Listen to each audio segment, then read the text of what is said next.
সন্তানের সামনে মায়ের লজ্জা স্থানের মধ্যে বর্ষা দিয়ে আঘাত করছে, রক্ত জমিনের মধ্যে টপ টপ করে পড়া আরম্ভ করছে।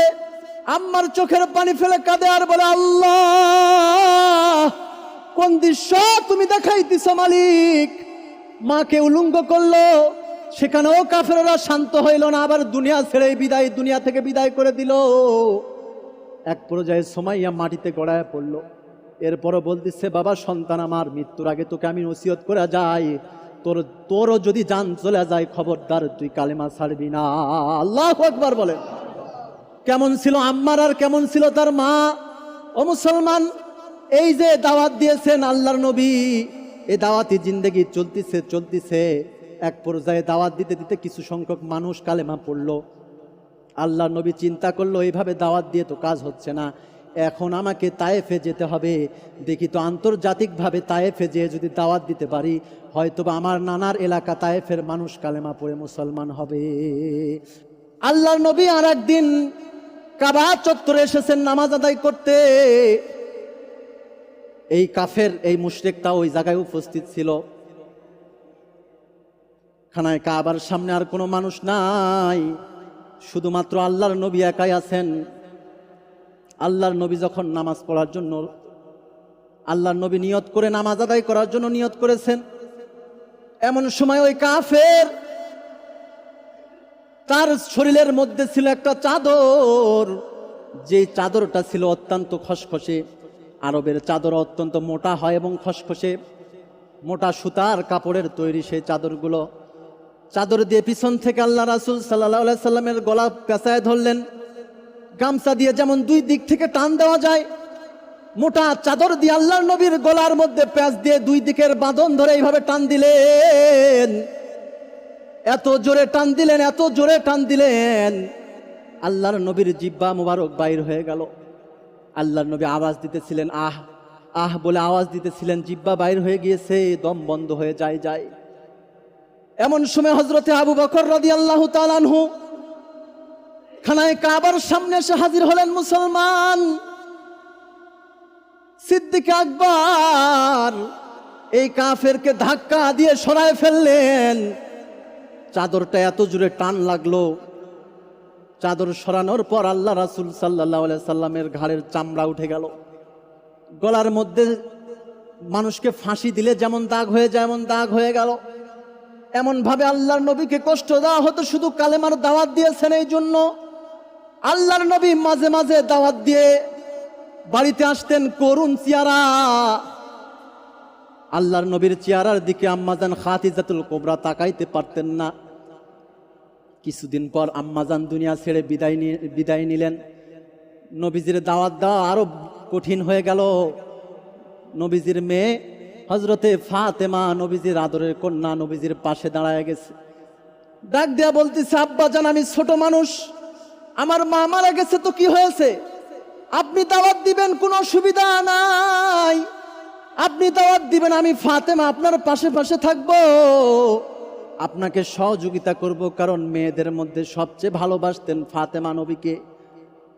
একদিন নবীজি দাওয়াত দিয়ে বাড়িতে আসছেন। আল্লাহর নবীকে মক্কার কাফেরেরা এত মারছে যে নবীজির শরীরের পোশাক পর্যন্ত ছিঁড়ে ফেলেছে। নবীজির চেহারার মধ্যে রক্ত জমাট লেগে গিয়েছে।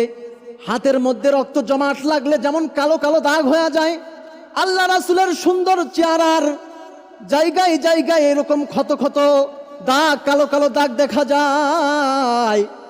আল্লাহর নবী ভারাক্রান্ত মন নিয়ে ঘরের মধ্যে আসলেন।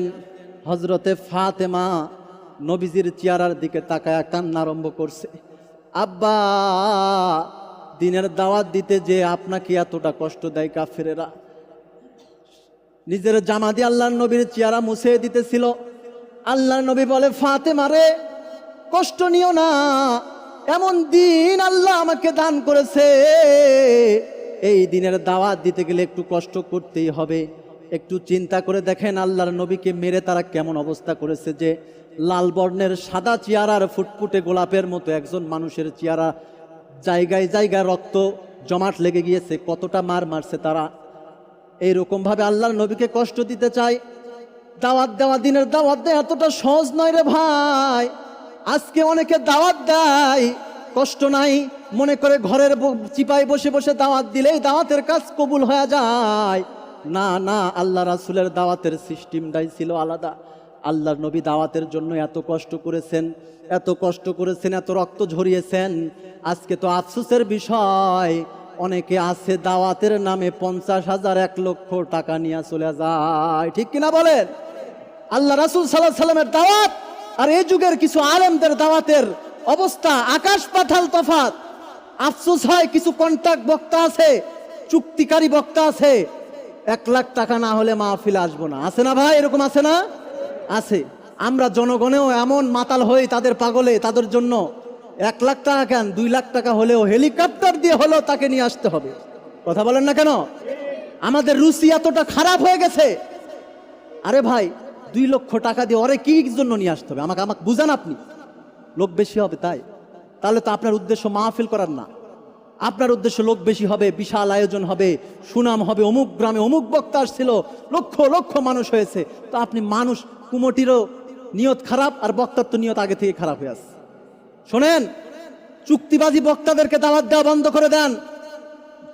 আমরাই তাদেরকে মাথায় তুলতেছি, আবার আমরাই বলতেছি এত টাকা কেন চুক্তি করে। চুক্তি করার কারণ হচ্ছে আমরাই তাদেরকে মাথায় উঠাইছি। আফসোস, সত্য কথা বললে তো রাগ হবে আপনাদের অনেকের। আপনারা একটু তালাশ করে দেখবেন যে সমস্ত এলাকাতে এত টাকা দিয়ে বক্তা নিয়ে আসা হয়, ওই এলাকার ইমাম সাহেবের বেতন কত? ওই এলাকার ইমাম সাহেবের বেতন কত? প্রত্যেক সপ্তাহে ইমাম সাহেব কোরআন রিসার্চ করে করে মুসল্লিদের যেন দিনের পথে নিয়ে আসতে পারে, তাদেরকে যেন নামাজি বানাইতে পারে। প্রত্যেক সপ্তাহে একটা সপ্তাহ ধরে রিসার্চ করে করে আলোচনা ঠিক করে। ইমাম সাহেবের দাম হয় না, 200 টাকা বাড়াইতে বললে কলিজা ফেটে যায়।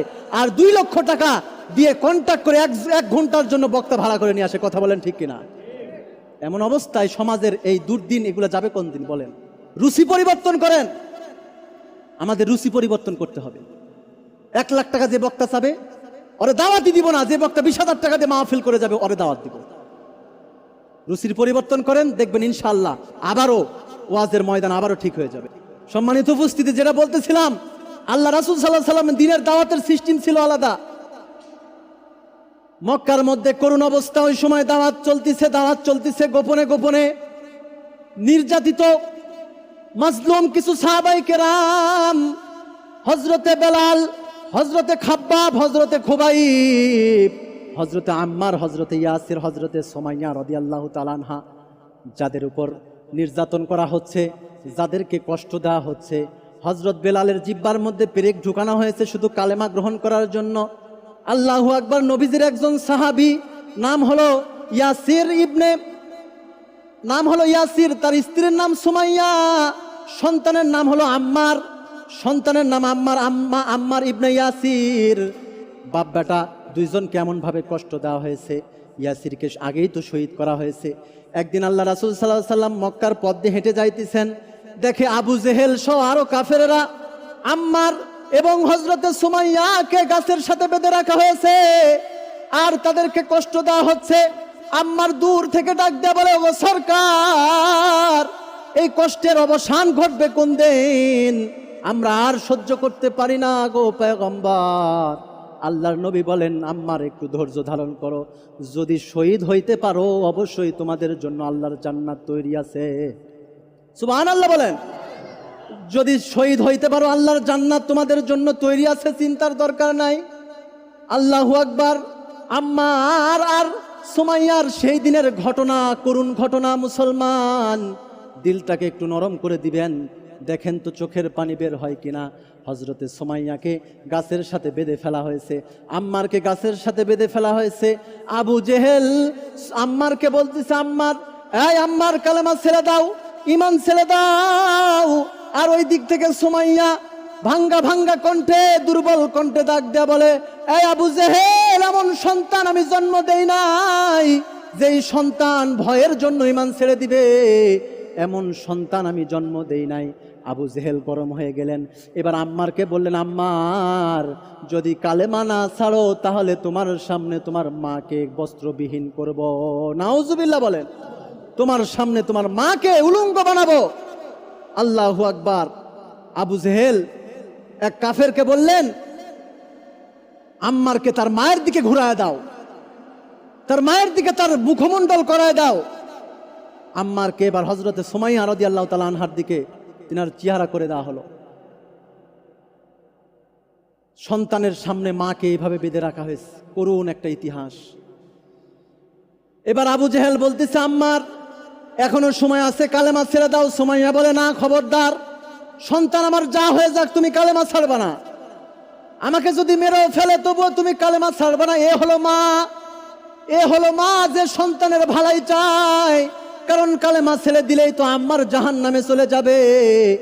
এখনকার মায়েদের হালত তো করুন ভাই, সন্তানদের শরীর অসুস্থ হয়ে যাবে, এই জন্য ফজরের সময় ঘুম থেকে উঠায় মসজিদে পাঠায় না। কথা বলেন ঠিক কিনা?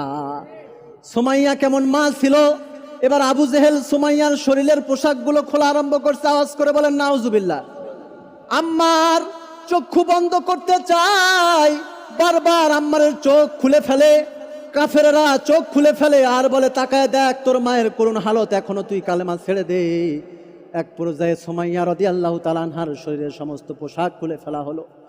আম্মার চোখের পানি ছেড়ে কান্না আরম্ভ করলেন আর বললেন, আল্লাহ, এ কেমন দৃশ্য গো আল্লাহ, আপনি আমাকে দেখাইতেছেন। এ দৃশ্য দেখার আগে যদি আমি মারা যেতাম তাহলে তো ভালো হতো। সন্তানের সামনে মাকে উলঙ্গ করে রাখছে, তারপরে সুমাইয়া বারবার বলে, কালেমা ছাড়বি না, খবরদার কালেমা ছাড়বি না। আম্মার ইমানকে শক্তিশালী করতেছে, সে ধৈর্য ধারণ করতেছে। এক পর্যায়ে আবু জেহেল রাগান্বিত হয়ে বলে, বর্ষা একটা নিয়ে আয়। বর্ষা নিয়ে এসে আবার বললেন, আম্মার তোর মাকে কিন্তু দুনিয়া থেকে বিদায় করে দেব, তুই কালেমা ছেড়ে দে। আম্মার বললেন, না না, আমি কালেমা ছাড়বো না। এক পর্যায়ে আবু জেহেল হাতের বর্ষাটা নিয়ে সুমাইয়ার লজ্জা স্থান ভেদ করে আঘাত করছে। বলেন নাউজুবিল্লাহ। সন্তানের সামনে মায়ের লজ্জা স্থানের মধ্যে বর্ষা দিয়ে আঘাত করছে, রক্ত জমিনের মধ্যে টপ টপ করে পড়া আরম্ভ করছে। আম্মার চোখের পানি ফেলে কাঁদে আর বলে, আল্লাহ, কোন দৃশ্য তুমি দেখাইতেছ মালিক। মাকে উলঙ্গ করলো, সেখানেও কাফেররা শান্ত হইল না, আবার দুনিয়া ছেড়ে বিদায়, দুনিয়া থেকে বিদায় করে দিল। এক পর্যায়ে সুমাইয়া মাটিতে গড়ায় পড়ল। এরপরও বলতেছে, বাবা, সন্তান আমার, মৃত্যুর আগে তোকে আমি নসিহত করে যাই, তোরও যদি জান চলে যায়, খবরদার তুই কালেমা ছাড়বি না। আল্লাহু আকবার বলে। কেমন ছিল আম্মার আর কেমন ছিল তার মা? ও মুসলমান, এই যে দাওয়াত দিয়েছেন আল্লাহর নবী, এই দাওয়াতি জিন্দেগি চলতেছে। এক পর্যায়ে দাওয়াত দিতে দিতে কিছু সংখ্যক মানুষ কালেমা পড়লো। আল্লাহর নবী চিন্তা করলো, এইভাবে দাওয়াত দিয়ে তো কাজ হচ্ছে না, এখন আমাকে তায়েফে যেতে হবে। দেখি তো আন্তর্জাতিকভাবে তায়েফে যেয়ে যদি দাওয়াত দিতে পারি, হয়তোবা আমার নানার এলাকা তায়েফের মানুষ কালেমা পড়ে মুসলমান হবে। আল্লাহ নবী সাল্লাল্লাহু আলাইহি সাল্লাম নিয়ত করলেন, এবার তায়েফে যাব। তায়েফে যাওয়ার জন্য আল্লাহ রাসূল সাল্লাল্লাহু আলাইহি সাল্লাম তৈরি হলেন, সঙ্গে নিলেন পালক পুত্র যায়েদ ইবনে হারেসা রাদিয়াল্লাহু তাআলা আনহুকে সঙ্গে নিয়ে তায়েফের পথে রওনা দিলেন। আল্লাহু আকবার। তায়েফে তিন জন বড় বড় লিডারের কাছে গেলেন, যে বললেন যে আমি মুহাম্মদ কুরাইশ বংশ থেকে এসেছি, আল্লাহ আমাকে নবী হিসেবে দুনিয়াতে প্রেরণ করেছে, আপনারা আমাকে দাওয়াতের একটা ব্যবস্থা করে দেন এবং আপনারাও কালেমা পড়ে মুসলমান হয়ে যান। তখন এক লিডার বলল, কুরাইশ বংশ থেকে তুমি নবী হয়েছো, আল্লাহর তো আর কাজ নাই তোমারে নবী বানাইছে, এখানে এগুলো ওয়াজ চলবে না, তুমি যাও যাও। আর একজনের কাছে গেল, সেও একই বক্তব্য। পরপর তিনজনায় আল্লাহর নবীকে তাড়ায় দিলেন। আল্লাহর নবী অসুস্থ মন, দুঃখ ভরা মন নিয়ে আল্লাহ রাসূল সাল্লাল্লাহু আলাইহি সাল্লাম এবার যায়েদ বিন হারেসাকে নিয়ে বলল, যায়েদ বিন হারেসা, কি আর করা যায়, চলো চলো, উপায় তো আর নাই, কেউ আমার কথা শুনলো না, এই মানুষগুলো যে কোন দিন শুনবে, চলো এখান থেকে বিদায় নেই। এক পর্যায়ে ওই তিন লিডার এরা তখন কি করলো, আল্লাহু আকবার। দেখেন কাফেরদের চক্রান্ত, মুশরিকদের চক্রান্ত, তাদের চক্রান্ত কিরকম ছিল, আল্লাহর নবীকে কষ্ট দেওয়ার চক্রান্ত। এবার এই তিনজন তায়েফের কিছু যুবকদেরকে বলল, এই তোমরা পাগল দেখছো? পাগল? বলে না, পাগল দেখি নাই। বলে ওই যে দেখো, ওইটা পাগল, মক্কা থেকে আসছে, তারে তোমরা মারো। যুবকরা, ছোট ছোট বাচ্চারা আল্লাহ রাসূল সাল্লাল্লাহু আলাইহি সাল্লামকে পাগল মনে করে মারা আরম্ভ করলো। আল্লাহু আকবার। সেই করুণ ইতিহাস তায়েফের, কঠিন অবস্থা। আল্লাহ রাসূল সাল্লাল্লাহু আলাইহি সাল্লাম একদিন আয়েশা রাদিয়াল্লাহু তাআলা আনহাকে বললেন, আয়েশা রে, উহুদে আমি রাসূল দাঁত ভেঙে যেই কষ্ট পাই নাই, সেই কষ্ট আমি তায়েফে পেয়েছি, সেই কষ্ট আমি তায়েফে পেয়েছি। উহুদে আমার মাথার মধ্যে হেলমেট ঢুকে গিয়েছে, তবু আমি এই কষ্ট পাই নাই যে কষ্ট আমি তায়েফে পাইছিলাম। আল্লাহু আকবার। যুবকরা এবার আল্লাহ রাসূলকে পাথর, ধারালো পাথর মারা আরম্ভ করলো। আল্লাহ রাসূল পাথর, যেই কয়টা পাথর আল্লাহ রাসূলের শরীরে লাগতেছিল, প্রত্যেকটা পাথর গোস্ত ফেটে ফেটে শরীরের মধ্যে ঢুকে যাইতেছিল, পুরা শরীর রক্তাক্ত বানায় ফেলছে। আল্লাহ রাসূল অজ্ঞান হয়ে গেছে। যায়েদ বিন হারেসা বলে, আমাকেও তারা পাথর মারতেছে, আমিও অজ্ঞান হয়ে যাইতেছি, আমি কি করব, আমার তো উপায় নাই, রাসূলকে বাঁচানোর অনেক চেষ্টা করতেছি কিন্তু সম্ভব হচ্ছে না। এক পর্যায়ে আল্লাহ রাসূল অজ্ঞান হয়ে গেলেন। আল্লাহু আকবার। তায়েফের যুবকরা কত নির্মম ছিল দেখেন, তারা আবার এসে আল্লাহ রাসূল সাল্লাল্লাহু আলাইহি সাল্লামকে এক হাত ধরে দাঁড় করায়। আল্লাহ রাসূল সাল্লাল্লাহু আলাইহি সাল্লাম অসুস্থ দুর্বল শরীরে আবার দাঁড়ায়, এক পার্শ্বে ধরে থাকে আর এক পার্শ্বে তায়েফের যুবকরা পাথর মারে। পরপর এইভাবে 3 দিক থেকে আল্লাহ রাসূলকে 3 বার পাথর মারা হয়েছে। আল্লাহ রাসূলের এমন করুণ অবস্থা হয়েছে, আল্লাহ রাসূল এক পর্যায়ে তায়েফের এক বাগানের মধ্যে যে ঢুকছে, যে বাগানের মধ্যে উতবা এবং সাইবা ছিল, এরাও তো ইসলামের চূড়ান্ত শত্রু। আল্লাহ রাসূল বলেন, আমার এই দৃশ্য দেখে উতবা এবং সাইবা সেই দিন পর্যন্ত কেঁদেছে, তাদেরও মন ভেঙে গিয়েছে, অন্তর নরম হয়ে গিয়েছে। উতবা সাইবা তার কাজের লোককে বলে, এই আঙুরের বাগান থেকে আঙুরের কিছু রস এনে মুহাম্মাদকে দাও, মুহাম্মাদ তো এরকম হইলে আর বেশিক্ষণ বাঁচবে না। চিন্তা করে দেখেন, মক্কার মুশরিকদের পর্যন্ত দিল নরম হয়ে গেছে, তাহলে কি পরিমাণ কষ্ট আল্লাহ রাসূলকে তারা দিয়েছে। দাওয়াতের জন্য কষ্ট করতে হয়, দাওয়াতের জন্য মেহনত করতে হয়। একদিন একজন একটা কথা বলবে আর আপনি বলবেন এত দাওয়াত দেওয়া যাবে না, এটা আল্লাহ রাসূল সাল্লাল্লাহু আলাইহি সাল্লাম এই শিক্ষা দিয়ে যায় নাই।